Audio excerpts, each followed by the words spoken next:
অনেক স্টুডেন্টস একটা সময় ছিল বা এখনও আছে বলতে পারো যে গার্জেনরা আমার বাবা মারা ডাক্তারি আর ইঞ্জিনিয়ারিং এই দুটো ছাড়া কিছু ভাবতে পারে না। বিশেষ করে ডাক্তার হওয়ার জন্যে বা ডাক্তার করে তোলার জন্যে নিজের ছেলে মেয়েদের পেছনে প্রচুর সময় নষ্ট করেন, প্লাস প্রচুর টাকা নষ্ট করেন অনেকেই। তাদের মধ্যে অনেকে সেই স্বপ্নটা যখন ছোটোবেলা থেকে বাবা মারা বপন করে দেয়, তাদের মধ্যে অনেকেই আছে যারা সেই লেভেলের পড়াশুনো করে বা সেই লেভেলের ডেডিকেশান দেখিয়ে দিয়ে নিজেকে তৈরি করে এবং আলটিমেটলি ভালো সরকারি মেডিকেল কলেজে চান্স পায় নিজের ক্ষমতাতেই, নিজের যোগ্যতাতেই, ভালো পড়াশুনোর মাধ্যমে। কিন্তু যারা পায় না তাদেরও এখন প্রচুর অপশানস হয়ে গেছে, প্রচুর প্রাইভেট কলেজেস হয়ে গেছে, এমবিবিএস কলেজেস হয়ে গেছে এবং সরকারি এমবিবিএস কলেজের সংখ্যাও বৃদ্ধি পেয়েছে অল ওভার ইন্ডিয়া যদি তুমি দেখো। এবং সেক্ষেত্রে দেখা যাচ্ছে প্রাইভেট কলেজগুলোতে বিশেষ করে এক্সট্রা ডোনেশান মানি বা স্টেট কোটার যে এক্সট্রা ফিস সেটা দিয়ে গার্জেনরা কিন্তু ছেলে মেয়েকে ভর্তি করাচ্ছে এই ভেবে যে এইটাই বোধহয় একমাত্র টপ লেভেলের প্রফেশান, এগুলো ছাড়া অন্য কোনো প্রফেশান করে লাইফটা সিকিউরড হবে না। কিন্তু একটা ব্যাপার তারা ভুলে যায় যে এখন বিশেষ করে বা আগেও ছিল যে তুমি যেটাই হও, তুমি যদি তোমার প্রফেশান যাই হোক, তুমি যদি সেখানে বেস্ট না হও না, তাহলে কখনোই সেটা খুব একটা সাফল্যদায়ক হবে না। ইভেন আমি তোমাদের এখনকার এই সবচেয়ে যেটা আমি বলবো মানে যে কোর্সে অ্যাডমিশান পাওয়ার জন্য সবচেয়ে বেশি ক্রেজ, কোটি কোটি টাকাও খরচ করতে রাজি আছে গার্জেনরা, যাদের সেই ক্ষমতা আছে, অবশ্যই আর্থিক আনুকূল্য যাদের আছে তাদের কথাই বলছি। তো যে কোর্সটার পেছনে খরচ করতে সবচেয়ে বেশি রাজি থাকে গার্জেনরা, সেটা হচ্ছে এমবিবিএস। তো এই কোর্স করার পর আলটিমেটলি স্টুডেন্টরা ডাক্তার হয়।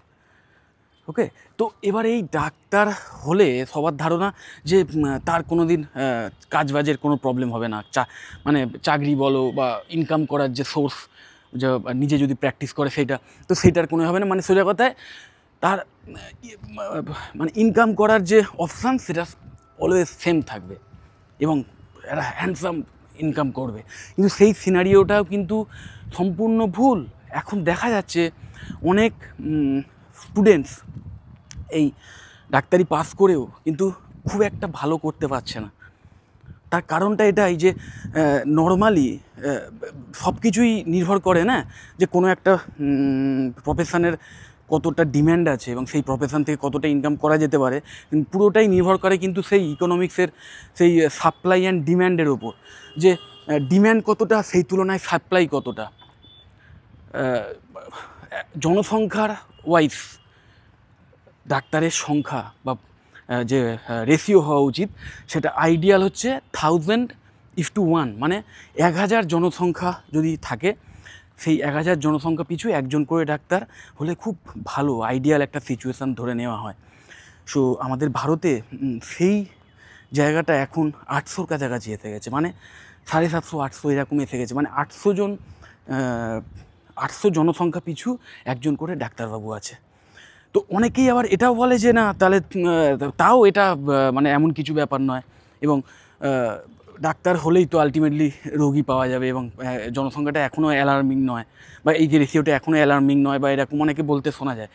এবং তাদের কথা অনুযায়ী ব্যাপারটা এমনই যে যেন কোনো একটা জায়গায় যদি 20 জন ডাক্তার থাকে এবং যদি টোটাল 100 জন রোগী থাকে, তাহলে 5 জন করে ভাগ হয়ে যাবে 20 জনের কাছে। কিন্তু সেটা বাস্তবিক ব্যাপারটা সেরম নয়। সেই রোগীরা বেস্ট অফ দ্য বেস্ট ডক্টরগুলোর কাছেই যাবে এবং দেখা গেছে যে এরম ক্ষেত্রে মাত্র ওই 20 জনের মধ্যে হয়তো 2 জন ডাক্তারের কাছেই 90% রোগী যাবে। মানে 100 জনের মধ্যে 90 জনই যাবে, কিন্তু ওই 2 জনের মধ্যে তারা best of the best doctor. আর বাকি যে 18 জন, তাদের মধ্যে ওই বাকি যে সমস্ত রোগী থাকবে সেইটা যাওয়ার সম্ভাবনা থাকবে, কারণ সমস্ত রোগীরাই যখন অসুস্থ হয় তারা কিন্তু আলটিমেটলি বেস্ট ট্রিটমেন্টটাই চায়। একজন সিনিয়র বা একজন সত্যিকারের ভালো ডাক্তার, যার মানে রেকর্ড ভালো আছে, যার হাত থেকে প্রচুর রোগী ভালো হয়েছে এমন খবর আছে, ওকে, তো সেই রকম ডাক্তার হতে গেলে অবশ্যই ভালো করে পড়াশোনা করতে হবে এবং তাকে সেই লেভেলের ডাক্তার হয়ে উঠতে হবে নিজের ক্ষমতায়। মানে সোজা কথায় সেই আলটিমেটলি কিন্তু যোগ্যতা। মানে তুমি যতই এক্সট্রা টাকা দিয়ে ম্যানেজমেন্ট কোটা দিয়ে পড়াশুনো করে ডাক্তারি হও, মানে ডাক্তারি ডিগ্রিটা তুমি অর্জন করো, তোমার প্রফেশান কখনোই সেই লেভেলে যেতে পারবে না যেটা একটা ডাক্তারের প্রফেশান যেতে পারে, বা যেটা দেখে গার্জেনরা অ্যাট্রাক্ট হয় এবং কোটি কোটি টাকা পর্যন্ত মানে খরচ করতে রাজি থাকে। সেই জিনিসটা কিন্তু কখনোই সম্ভব নয়। রিয়েলিটি এটাই। একটু যদি খেয়াল করে দেখো তাহলে এটা জানতে পারবে, যারা ভালো, যারা বেসিক্যালি ভালো, তারাই একমাত্র সেই লেভেলের প্রফেশান বিল্ড করতে পারে। এবং তাদের মধ্যে আমি বলছি না যে যারা, আমি এমন কিন্তু বারবার বলছি না, বা আমি মনেও করি না যে এই প্রাইভেট ইঞ্জিনিয়ারিং কলেজে ম্যানেজমেন্ট কোটা দিয়ে যারা অ্যাডমিশান নেয় তাদের সব, মানে তারা কেউই সফল হয় না, বা তারা কেউই আলটিমেটলি MBBS পাস করে ভালো মানে ইনকাম করতে পারে না, তা নয়। তার মধ্যে অনেক স্টুডেন্টই এমন থাকে যাদের হয়তো কোনো কারণে নিটের এক্সাম খারাপ হয়েছিল, র্যাঙ্ক কম এসেছিলো, এবার ফ্যামিলির আর্থিক ব্যাকআপ ভালো ছিল যে কারণে ম্যানেজমেন্ট কোটায় চান্স পেয়েছে কোনো একটা প্রাইভেট কলেজে, এবং সেই 5 বছরের পড়াশুনোটা তখন নিজেকে কমপ্লিটলি দিয়েছে, দিয়ে নিজের স্কিল সেট তৈরি করেছে, ভালো ডাক্তার হয়ে উঠেছে। তো সেটা হয়, কিন্তু সেটা কিন্তু যথেষ্ট মানে তার মানে সেটা বলতে পারো একটা exception. The exception is not law. So আমি তোমাদের বলছি, বিশেষ করে গার্জেনদের জন্যও বলবো, যে কখনোই ওই এরম বাঁধা ধরা কোনো কোর্স, মানে সেটাই করতে হবে, এটা ছাড়া অন্য কোনো কোর্স করে লাভ নেই, এই ধারণা থেকে কিন্তু বেরিয়ে আসতে হবে। কারণ এখন প্রচুর অপশানস আছে, প্রচুর আরও অল্টারনেটিভ মানে প্রফেশন আছে, যার মাধ্যমে কিন্তু খুব ভালো কেরিয়ার তৈরি করা যায়, ভবিষ্যতে প্রচুর টাকা সৎ উপায় নিজের ক্ষমতায় অর্জন করা যায়। সো আমি বলবো, যে প্রফেশনই যাও সেখানে চেষ্টা করো একদম বেস্ট অফ দ্য বেস্ট হওয়ার। কারণ মনে রাখবে, যুগটাই সেরাম পড়েছে যে তুমি যেখানেই যাবে কেরিয়ার করতে গেলে নিজের প্রফেশানে, তোমাকে কিন্তু সেই তোমার যে পার্টিকুলার প্রফেশান বা তোমার যে পার্টিকুলার লাইনে কাজ করছো, যে সাবজেক্টে কাজ করছো, সেখানে কিন্তু তোমাকে বেস্ট হতে হবে। এবং সেটা তখনই সম্ভব যদি তোমার সেই বিষয়ের প্রতি একটা ন্যাচারাল ইন্টারেস্ট থাকে, একটা ন্যাচারাল ন্যাক থাকে। তোমার হয়তো ছোটোবেলা থেকে বলে বলে ডাক্তার হওয়ার স্বপ্নটা ধরিয়ে দিয়েছে, কিন্তু তোমার মধ্যে বায়োলজির প্রতি প্যাশান নেই।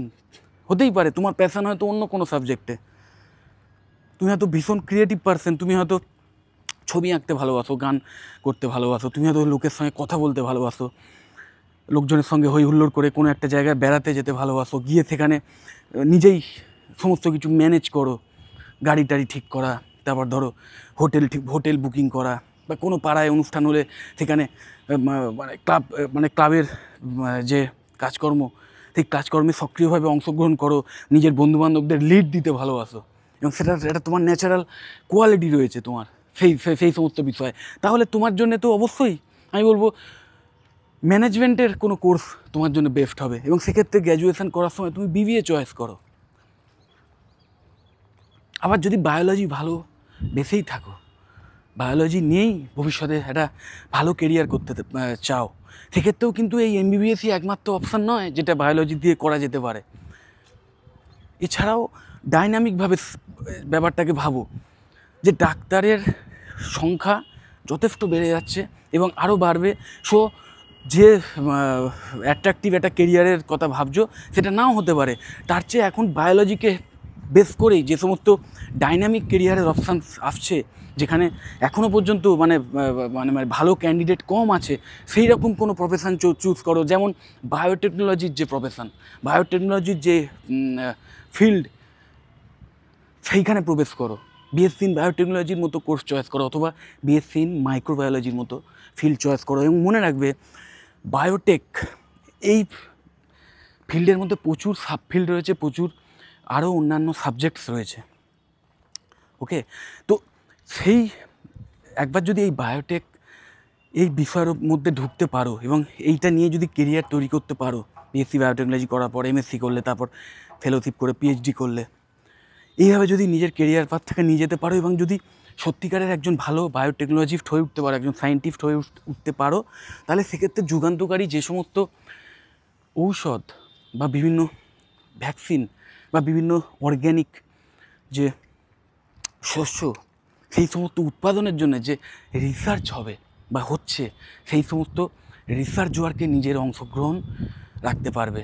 ইভেন ভবিষ্যতে কোনো যুগান্তকারী আবিষ্কার, যে আবিষ্কারের মাধ্যমে হয়তো মানব সভ্যতা আরও 100 বছর এগিয়ে যেতে পারে, সেই লেভেলে যেতে পারো। এবং সেটা কিন্তু কোনো অংশেই একজন ডাক্তারবাবুর চেয়ে মানে সেই সায়েন্টিস্টের অবদান কম নয়, আমি তো বলবো অনেকাংশে বেশি।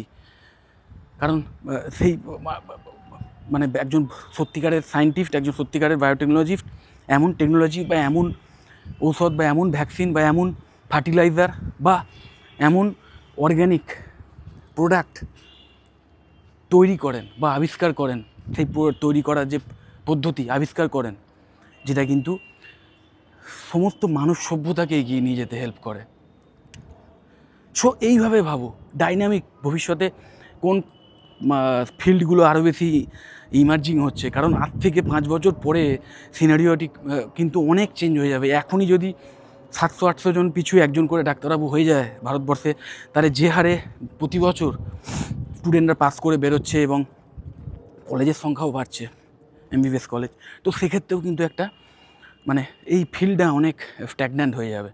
সো ওইরকম সবাই একদিকে ছুটো না, এবং ওরকম আননেসেসারি একটা টাকা খরচা করে, এটা আমি আগেও প্রচুরবার বলেছি ভিডিওতে, যে ওই যে পড়াশুনোটা করছো ভবিষ্যতে যাতে সৎ উপায় নিজের পায়ে দাঁড়িয়ে ইনকাম করতে পারো তার জন্যে, তো সেটা করতে গিয়েই যদি মানে এরকম একটা হিউজ অ্যামাউন্টের অর্থ অপচয় হয়, খরচা হয়ে যায়, সেটা কখনোই বুদ্ধিমানের নয়। অবশ্যই দেখো, এখন প্রাইভেটাইজেশনের যুগ, ম্যাক্সিমাম ভালো ভালো professional degree, even post graduation degree course, এগুলো কিন্তু বিভিন্ন প্রাইভেট কলেজ তারাই মানে কন্ডাক্ট করে, এবং সেক্ষেত্রে খরচা আছে। এই সমস্ত কোর্স কন্ডাক্ট করতে প্রচুর খরচা আছে, কলেজের ইনফ্রাস্ট্রাকচার থেকে শুরু করে সেখানকার টপ লেভেলের ফ্যাকাল্টি মেম্বার, তাদের স্যালারি, সব কিছু মিলিয়ে একটা হিউজ খরচ হয়। তো সেই খরচটুকু তোলার জন্য স্টুডেন্টদের থেকে তারা সেই ফিজটা নেবেই, একটা হ্যান্ডসাম ফিজ নেবেই, কিন্তু সেটারও একটা লিমিট আছে, ওকে?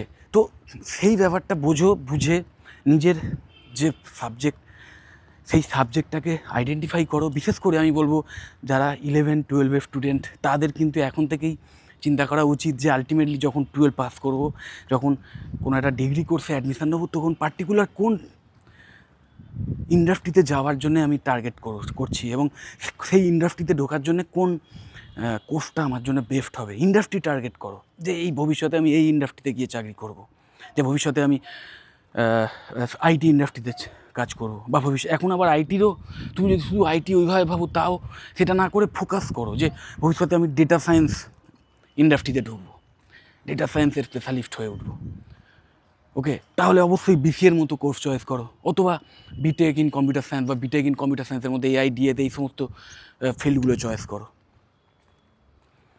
যদি মনে হয় যে না, ভবিষ্যতে আমি একজন বড় ফিনান্সের ম্যানেজার হতে চাই, ফিনান্সের লাইনে যেতে চাই, তাহলে বিবিএর মতো কোর্স চয়েস করো, অথবা বিকম করো। বিকম করলে থিওরিটিক্যাল নলেজটা আসবে, এবং বিকম করার পরেই হয়তো তুমি কোনো ভালো জায়গায় চাকরি পাবে না, যেটা বিবিএ করলে পেতে পারো, কিন্তু আলটিমেটলি এমবিএ করার পর বোধ ক্ষেত্রেই একটা ভালো জায়গায় চাকরি পেতে পারো। বিএসসি মিডিয়া সায়েন্সের মতো অসাধারণ কোর্স আছে, যেটা গিয়ে মিডিয়ার লাইনে গিয়ে, মিডিয়া ইন্ডাস্ট্রিতে গিয়ে কিন্তু ভবিষ্যতে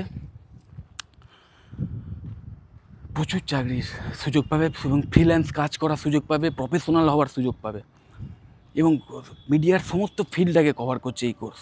তো তোমার মধ্যে যদি ন্যাচারাল ইন্টারেস্ট থাকে এই সমস্ত বিষয়, তাহলে তোমার জন্য একটি আইডিয়াল কোর্স এই বিএসসি ইন মিডিয়া সায়েন্স।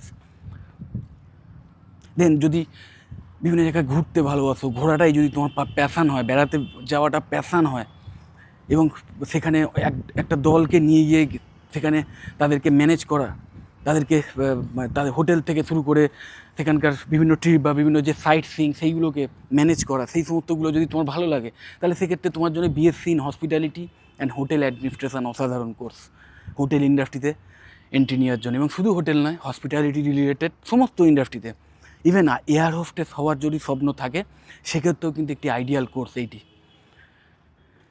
তো এইভাবে নিজেকে সেট করো, এবং আমি তোমাদের বলছি, তোমাদের মধ্যে যারা 11-12 স্টুডেন্ট এবং এখনও ডিসাইড করে উঠতে পারছো না যে ভবিষ্যতে তোমাদের কোন ইন্ডাস্ট্রিটা তোমাদের জন্য বেস্ট হবে এবং কোন ইন্ডাস্ট্রিতে ভবিষ্যতে প্রচুর কাজের ক্ষেত্র তৈরি হবে। এই সমস্ত বিষয়ে যদি কোনো ডাউট থাকে তাহলে অবশ্যই আমাকে কল করতে পারো।